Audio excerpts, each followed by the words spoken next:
What if you could get a shortcut to understanding the latest moves of a major financial powerhouse without drowning in numbers and jargon? That's exactly what we're doing today. We're taking a deep dive into the Q1 FY26 results of Punjab National Bank PNB, one of India's big public sector banks. We've gone through pretty meticulously their financial statements, the analyst presentations, press releases, basically everything for the quarter ending June 30, 2025. Our mission really is to pull out the key insights, give you a clear, concise, and hopefully engaging understanding of how PNB is actually doing. Think of it as your essential guide. Okay, so let's unpack this. PNB announced its highest ever operating profit. 7,081 crore for Q1 FY26. That's what, a 7.6% jump from last year. Now, highest ever, that definitely would grab your attention. But from your perspective, what's really driving this? Is it just good market vibes, or is this, a real fundamental shift in how efficient PNB is operating? Something sustainable. That's a great question. It really gets to the core of it. This record operating profit, it does point to some underlying strength. Look at their total income for the quarter, 37,232 crore. That's up 15.7% year on year. Pretty robust growth. And their total interest income, the main money spinner from loans, that was also up significantly, about 11.9%. So what this boils down to is, the bank is earning more from its basic banking job. Now, the net profit figure, that was 1,675 crore for the quarter. And if we look at the bigger picture here, it's crucial to understand there was a specific one-time hit. PNB made a strategic decision, basically, to adopt a new lower tax regime, Section 115 BAA, for those interested.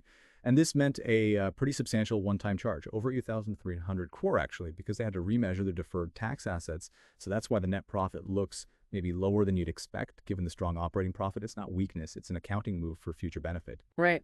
Okay. So it looks lower, but it's actually strategic. Does this tax thing free up capital down the line, or is it more about just getting their long-term structure right? And what about other income? It wasn't just loans, right? Definitely about optimizing for long term, strengthening the balance sheet. And you're right, beyond interest income, they did well. Fee-based income like transaction fees, commissions that grew 8.3% to 2,250 crore.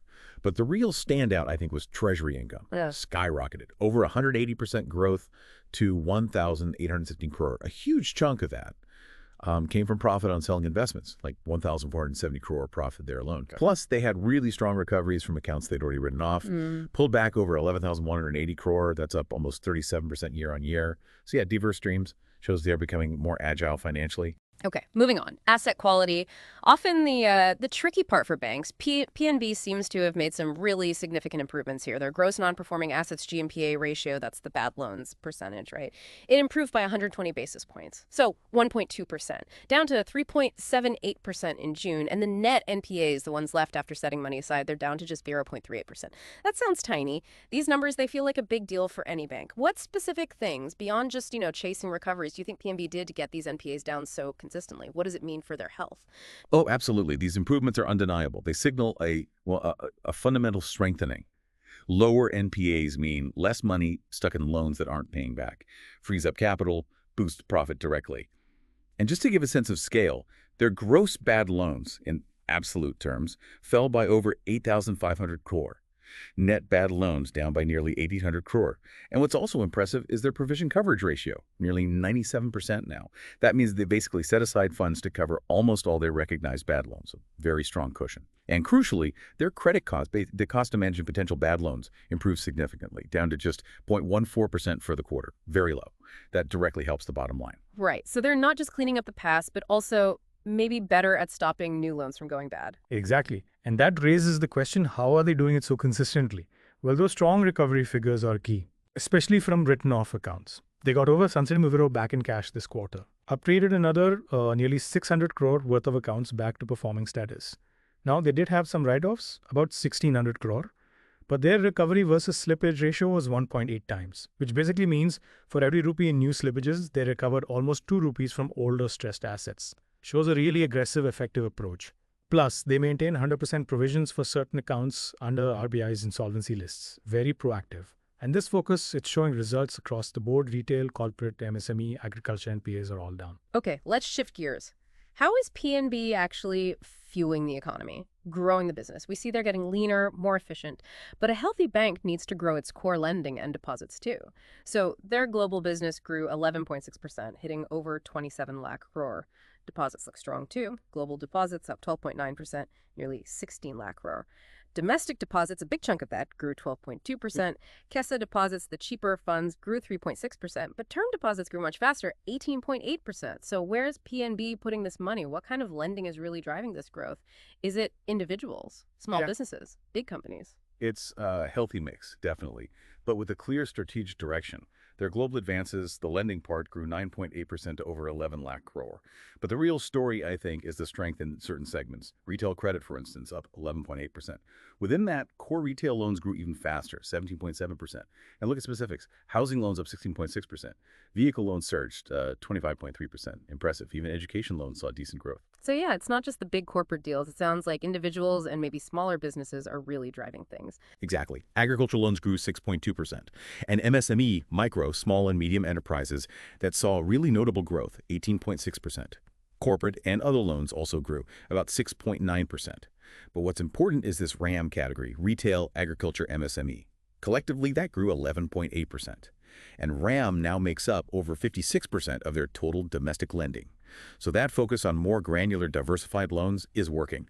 And you see it in the productivity numbers, too. Business per employee improved to 27.30 crore. Business per branch hit 257.39 crore.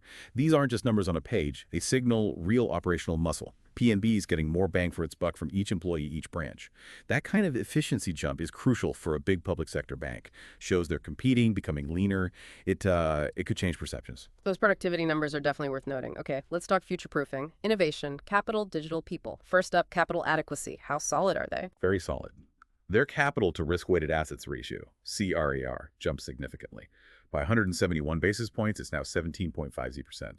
Think of CRAR as the bank's safety cushion.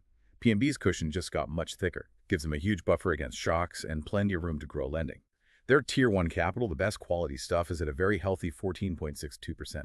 The strong position underpins their plan to raise another 8,000 crore in capital this fiscal year, split between Tier 1 and Tier 2. Right, a solid foundation and digital transformation. You can't ignore that today. How's PNB doing on the tech front? They're making pretty impressive strides there. Digital transactions surged 32% year on year. That's 294 crore transactions in the quarter. Their PNB One mobile app, it now has 223 lakh active users, up 19%.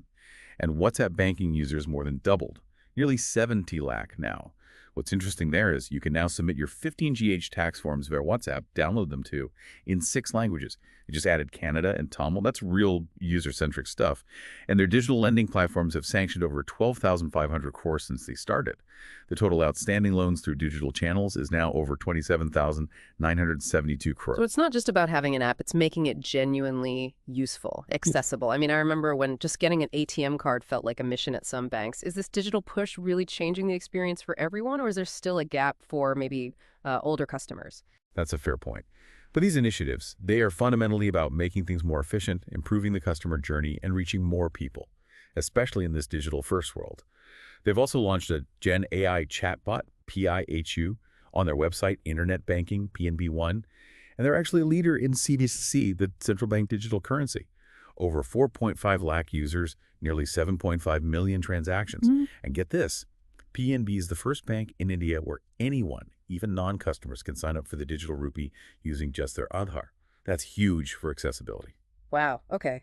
That is comprehensive. What about the people, the employees? I saw something about Project Udin. Yes, Project UDM, that's their big HR transformation push, modernizing the workforce. Right. It includes things like a dedicated mobile app for employees, a new appraisal system, benchmarking against other leading banks to pick up best practices. They're redoing key result areas, KRAs, to be more focused on business impact, and a lot of investment in capability building. Monthly webinars with expert-specific training like URJA for customer service staff, leadership programs, even a Gen AI chatbot for HR learning. It's pretty holistic. Sounds like a serious effort on the HR front. And what about their physical reach, financial inclusion? Still massive on that front. PMJDY accounts, the basic accounts for financial inclusion, are up to 5.39 crore, and millions enrolled in the Jan Suraksha Social Security schemes through PNB. Their network is just vast. Over 10,200 domestic branches, especially strong in semi-urban and rural areas where many private banks aren't as present. That's a strategic advantage. Add in over 11,000 ATMs, nearly 32,000 business correspondents. It totals over 53,000 customer touchpoints. Unmatched reach, really, driving inclusion. Incredible reach, a true public sector role. And the wider group, subsidiaries, RRBs. Yep, the PNB group includes subsidiaries like PNB Cards, PNB Investment Services, international operations too, plus joint ventures in housing, finance, insurance. And the regional rural banks, the RRBs they sponsor, are doing well too. Business up over 12%, advances up nearly 16%. Their capital adequacy is decent at 13.43%.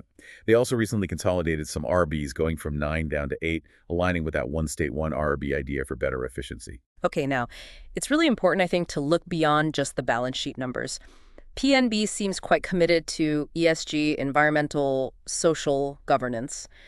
What does this commitment really mean for you listening, whether you're a customer, maybe thinking of working there, or just part of the community? It means the bank's thinking longer term about sustainability, responsibility. That builds trust, makes them more resilient. On governance, they have strong policies for cybersecurity, handling grievances, managing fraud risk. They're using sophisticated tools for compliance monitoring, fraud detection, even integrating with the National Cybercrime Portal. Shows a focus on integrity, accountability, which is vital for a bank. Environmentally, they set up a dedicated ESG cell. They're transparent about how they calculate emissions. They're training staff, assessing green deposits, using digital signs to cut waste, installing solar power. And they're putting money where their mouth is. Over 2,300 crore sanctioned for renewable energy projects. Over 300 crore in loan for green cars. These are real, tangible steps. Genuinely impressive on the green front. And the social aspect. How are they impacting people and communities? Socially, they have a huge outreach. 12 farmer training centers, 78 rural self-employment training institutes, focusing on skills, livelihoods, especially in rural areas. 175 financial literacy centers, too, spreading basic financial knowledge. For employees, there's that URJ training we mentioned, plus PNB Spar Etch for mental well-being, access to psychologists, and they even did that unique cyber run half-marathon fitness plus cybersecurity awareness. It shows a broad commitment, way beyond just banking. That's a really wide range of initiatives, shows a strong sense of corporate duty, and clearly these efforts aren't going unnoticed, looking at all the awards they picked up. Indeed. Multiple awards under the government's EASE 7.0 Banking Reforms winner for risk management, runner-up for customer service and tech. #1 in digital payments for public sector banks. Big recognition at the IBAC ISO Summit for their cybersecurity team and transformation. First place for cost management excellence in the BFSI sector. Platinum and Gold awards at the Infosys Finacle Innovation Awards. And even an award for implementing the official language policy from the Ministry of Finance. So yeah, the transformation is getting noticed across the board. What a quarter for PNB. Okay, so we've taken a pretty deep dive into Punjab National Bank's Q1 FY26 results. We've seen strong operating performance, really significant strides in cleaning up asset quality, robust growth in key areas like RAM lending, and some forward-thinking moves in digital and HR, plus that strong commitment to ESG and a whole shelf full of awards. Now, management's guidance for the full year, FY26, they're aiming for credit growth around 11-12%, deposit growth 9-10%, keeping gross NPAs below 3%, and aiming for a return on assets over 1%. And these Q1 numbers, well, they show PNB is definitely moving towards those targets. Credit growth nearly 10%, deposits over 12%, GNPA already down to 3.78%. So here's a thought to leave you with. If one of India's biggest public sector banks is making such big moves in digital efficiency, even green finance, what does that signal about where banking is headed, not just in India, but maybe globally? And how might these fundamental shifts affect your own financial life and the wider economy in the years to come?